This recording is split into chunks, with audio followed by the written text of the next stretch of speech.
Even if you're a techie type of person, the speed at which technology is moving at these days is reaching the levels of absolute absurdity. People are strapping goggles to their heads and entering different virtual worlds. It is now possible to farm money off your computer to make some sort of weird digital currency. And people are buying pictures for thousands and thousands of dollars online. If you've heard the term NFT recently, or maybe even if you haven't, let's do a short dive here, and in a couple of minutes, you'll be able to pretend you know what all of this actually means. 3-minute flicks. Entertaining, educating, and enlightening. So let's dig into the obvious question. What is an NFT? What does it actually stand for? Well, NFT stands for Non-Fungible Token, which probably doesn't really answer the question at all. In some ways, NFTs are reminiscent of a cryptocurrency, and are actually made with similar programming, but they don't actually work the same. Essentially, non-fungible is somewhat of a fancy way of saying unique, meaning that each of these tokens are entirely unique. You can have an NFT, and someone else can have an NFT, but you will never have a copy of one. Your token is always and entirely unique. It's a little weird, but are you following so far? Now, where the similarities of crypto and NFT ends is exactly that uniqueness. Say I had a Bitcoin and you had a Bitcoin. We have exactly the same value. Our Bitcoins are identical in value.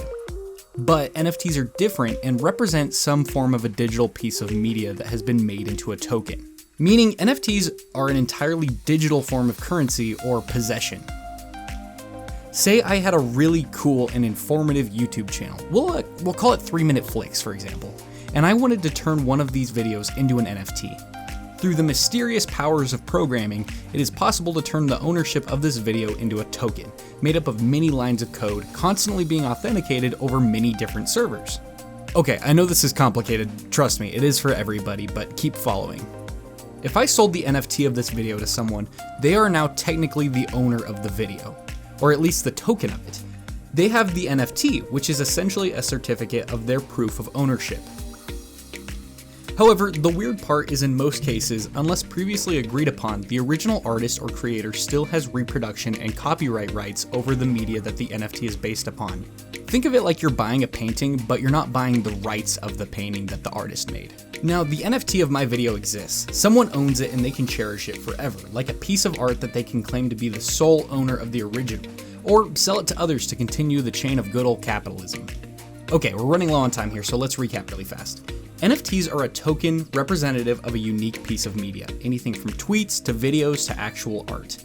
When someone purchases an NFT, they are now the owner of that piece of media, digitally, for whatever they want to use it for, bragging rights, reselling, making their own digital art collection, whatever. But the artist who made the media is still the artist, and withhold copyright protection over said art. With that final summary, we're out of time, but there's still much more to learn, so we'll probably dive back into this topic again if you're still interested. And thanks for watching. 3-minute flicks. Don't forget to subscribe and hit the notification bell. We create new videos weekly.